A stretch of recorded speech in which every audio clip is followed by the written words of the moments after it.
बिस्मिल्लाहिर्रहमानिर्रहीम। Dear students, अस्सलाम वालेकुम। आज हम एक्टिव एंड पैसिव वॉइस के लेक्चर नंबर 4 में हाजिर हैं और उम्मीद करता हूं कि आपको जो हमने पार्ट नंबर 1, 2 एंड 3 पहले यूट्यूब पे मैंने अपलोड किया वो आपको हेल्पफुल साबित हुआ होगा और ये भी इंशाअल्लाह उम्मीद के साथ कि आपके लिए मुफीद होगा और आपको आपकी स्टडीज़ में हेल्प करेगा। आज हम सीखने जा रहे हैं, एग्जाम्पल्स भी हैं और ये हैं कौन सी इंपेरेटिव सेंटेंसेस की। यहाँ पे हम लिख देते हैं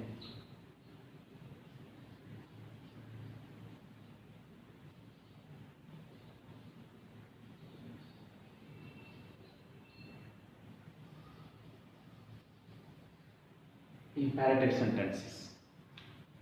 वो सेंटेंसेस जिनमें ऑर्डर किया जाता है, मना किया जाता है, नसीहत की जाती है, तो वो वाले सेंटेंसेस इंपेरेटिव सेंटेंसेस कहलाए जाते हैं।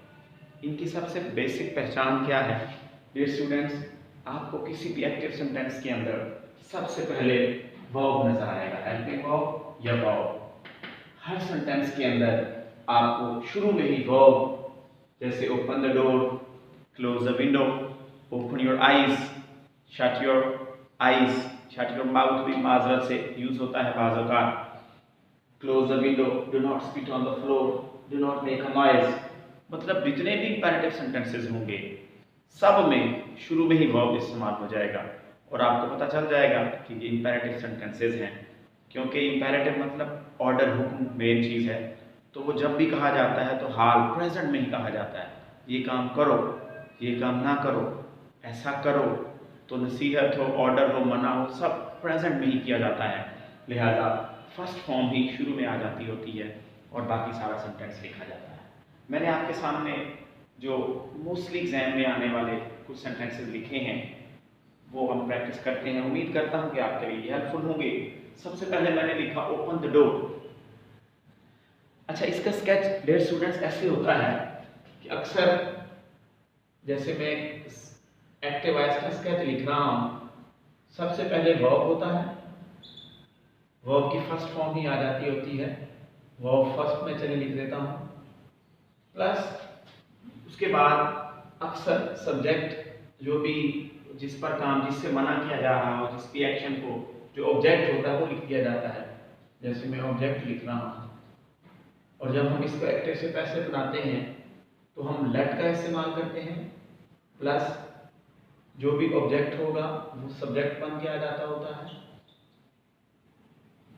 लेट, उसके बाद सब्जेक्ट, सब्जेक्ट के बाद हम बी का इस्तेमाल करते हैं, इसमें बाय का इस्तेमाल नहीं करते हैं, plus third form V, third हम लिख देते होते हैं और ये हमारा इस तरह सेंटेंस खत्म हो जाता है। जैसे देखिएगा, लेट, सब्जेक्ट, बी और वी थर्ड एक्टिव से पैसिव बनाते वक्त मैंने लिखा ओपन द डोर, दरवाजा खोलो। जब हम एक्टिव से पैसिव बनाएंगे सबसे पहले आपने लेट का इस्तेमाल कर लेना है। लेट, जो भी ऑब्जेक्ट होगा वो सब्जेक्ट ले लेना है, द डोर,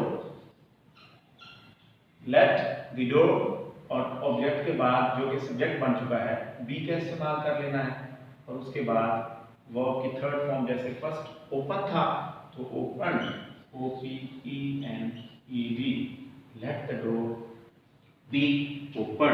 देखिएगा स्केच, लेट, फिर ऑब्जेक्ट जो भी था द डोर, सब्जेक्ट बन गया, बी का इस्तेमाल थर्ड फॉर्म ओपन, तो let the door be open. ये सारे सेंटेंसेस इस तरह के ही हैं। जैसे इसमें देखते हैं क्लोज द विंडो, तो हम क्या करेंगे, द विंडो के पहले लेट लिख लेंगे हम, लेट, फिर जो भी ऑब्जेक्ट होगा सब्जेक्ट, लेट द विंडो,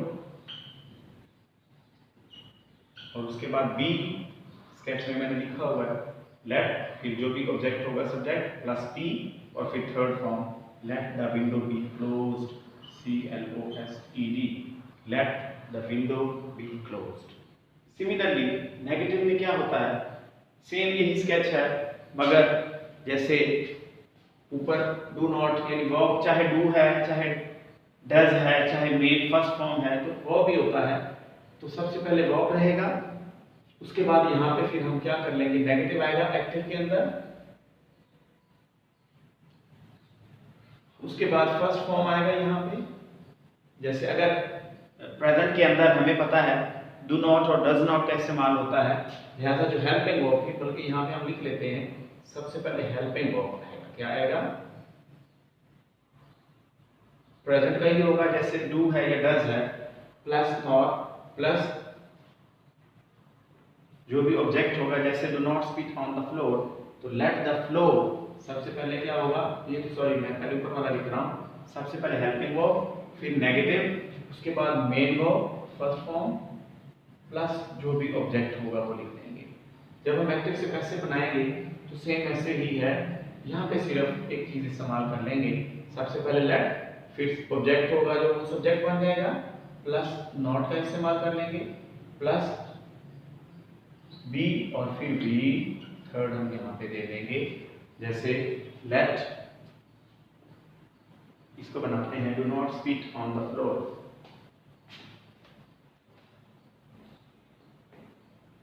तो यहाँ पे do not speak on the floor में सबसे पहले हम लिखते हैं लेट, उसके बाद क्या था, द फ्लोर, फर्स्ट पर जो ऑब्जेक्ट था हमारा, लेट द फ्लोर, उसके बाद not, be, speak, speak speak speak ही होता है थर्ड बी फॉर्म में, इरेगुलर वर्ब है, तो तीनों फॉर्म्स एक जैसी होती हैं। Let the floor not be speak on, तो ये हमारा एक्टिव से पैसिव बन गया।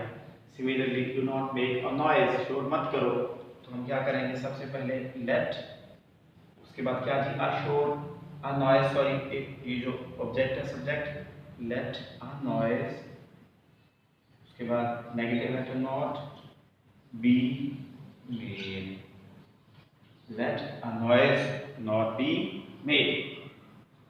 इसके अलावा एक मैंने नेगेटिव यहाँ पे लिखा हुआ, पहले हम वो कर लेते हैं, do not eat all the cookies.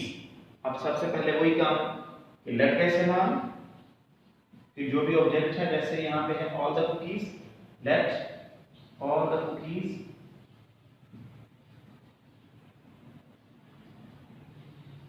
फिर नेगेटिव के लिए not, late all the cookies not, not के बाद बी, और थर्ड फॉर्म यहाँ पे था ईट, तो sorry let all the cookies not be eaten, और एंड पे फुल स्टॉप आ जाएगा। डियर स्टूडेंट्स, ये थोड़े से क्रिटिकल होते हैं, गौर से समझिएगा। सबसे पहले लेट का इस्तेमाल करोगे, उसके बाद जो भी ऑब्जेक्ट होगा वो सब्जेक्ट बनेगा, फिर नेगेटिव के लिए क्योंकि ऊपर भी नॉट यूज होता है, मना किया जाता है इस इंपेरेटिव में, हम भी नॉट लगाएंगे, नॉट के बाद हमेशा बी और फिर वी थर्ड हमने लेना है, तो let all the cookies not be eaten, third form था ईट, ईटन को हमने लगा दिया।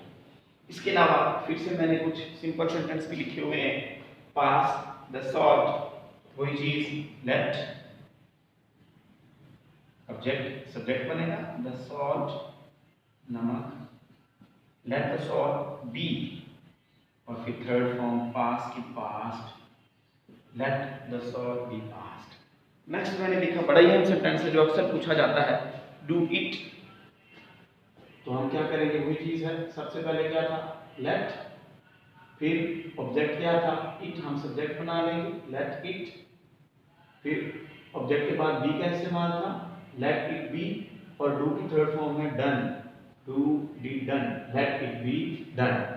यानी सबसे पहले आपने सब्जेक्ट में क्या था कि एक्टिव से पैसिव, मैंने यहाँ पे लिख देता हूँ, एक्टिव वॉइस बनाते वक्त हम क्या करते हैं, सबसे पहले वर्ब आ जाता है बी, फर्स्ट वर्ब की फर्स्ट फॉर्म, प्लस कोई भी ऑब्जेक्ट है वो आ जाता होता है। तो हम जब एक्टिव से पैसिव बनाते हैं तो हम क्या करते हैं, लेट लिखते हैं, प्लस जो भी ऑब्जेक्ट होता है उसको सब्जेक्ट बना लेते हैं, प्लस बी का इस्तेमाल, और प्लस बी थर्ड का इस्तेमाल, और फिर dot, full stop. Clean your room, let, L capital है, योर रूम, यहाँ पे ऑब्जेक्ट है तो हम सब्जेक्ट बनाएंगे, your room, let your room, फिर बी का इस्तेमाल, फिर clean, third form clean, let your room be clean. ये एडवाइस भी है एक तरह से, ऑर्डर भी समझ सकते हो, अपना कमरा साफ किया करो, अपना कमरा साफ करो दोनों तरह से, late your room be clean. उसके बाद रिस्पेक्ट योर एल्डर की एडवाइस की जा रही है, वही चीज late your parents be or respected, RESPECTED, let your parents be respected। सबसे पहले हमने let का इस्तेमाल, फिर ऑब्जेक्ट था your parents, तो हमने सब्जेक्ट बना लिया, फिर सब्जेक्ट के बाद be और फिर third form respected, let your parents be respected। obey, sorry T का ये मैंने नहीं गाया था, obey the order of your elders, ये भी एक तरह का इंपेरेटिव है जो कि नसीहत है। तो let the order of your elders, ये सब ऑब्जेक्ट था तो ऑब्जेक्ट बनेगा let the order of your elders, उसके बाद let the order of your elders be obeyed। तो एक्टिव से पैसिव बनाते वक्त ये चीज याद रखनी है कि सबसे पहले लेट का इस्तेमाल, जैसे मैंने किया लेट, उसके बाद जो भी सब्जेक्ट होगा, जैसे यहाँ पे the order of your elders था, ये हम ऑब्जेक्ट बनाएंगे let the order of your elders be, उसके बाद बी का इस्तेमाल था, और फिर जो भी V3 होगा फर्स्ट फॉर्म शुरू में उसको V3, ओबे ओबेड ओबे। तो let the order of your parents या of your elders sorry be obeyed. उसके बाद लास्ट मैंने पहले से कर लिया था, नेगेटिव था, ये सेंटेंस मना किया जा रहा था। डियर स्टूडेंट्स, ये निहायत ही आसान वे से मैंने आपको इंपेरेटिव सेंटेंसेस पढ़ाए जो कि बच्चों को निहायत टफ लगते हैं। बस एक फॉर्मूले याद रखिएगा वो वाले के लिए, एक्टिव में और पैसिव में कैसे बनाते हैं, और निहायत आसान वे के साथ देखिए। सबसे पहले लेट का इस्तेमाल, फिर ऑब्जेक्ट जो भी था वो सब्जेक्ट बनाया, फिर बी और फिर थर्ड फॉर्म लेट, फिर जो ऑब्जेक्ट था वो सब्जेक्ट, लेट के बाद सब्जेक्ट बनेगा, फिर बी का इस्तेमाल और फिर V3। इस तरह के सारे इंपेरेटिव सेंटेंसेस हमने बनाए। उम्मीद करता हूँ कि ये आपको निहायत ही आसान वे से समझ आ गया होगा, और अगर आपको ये समझ आई है और अच्छी समझ आई है तो काइंडली एक रिक्वेस्ट वही से फिर से कि आप मेरे चैनल को लाजमी सब्सक्राइब कीजिएगा, और अगर वो कर चुके हैं तो अपने दोस्तों को लाजमी बताइएगा कि इंग्लिश विद सर आसिफ उल हसन के नाम से ये बड़ा इंफॉर्मेटिव चैनल है। और स्टूडेंट्स खुसूसन 9th क्लास या 10th क्लास, क्योंकि मैं 9th और 10th क्लास के स्टूडेंट्स के लिए फोकस करके ये चीज़ें बनाता हूँ। और वैसे तो ओवरऑल ये बेसिक्स हैं, हर लेवल के लिए बेसिक्स अगर आएंगी तो आप आगे लेकर चल सकते हो किसी भी चीज़ को।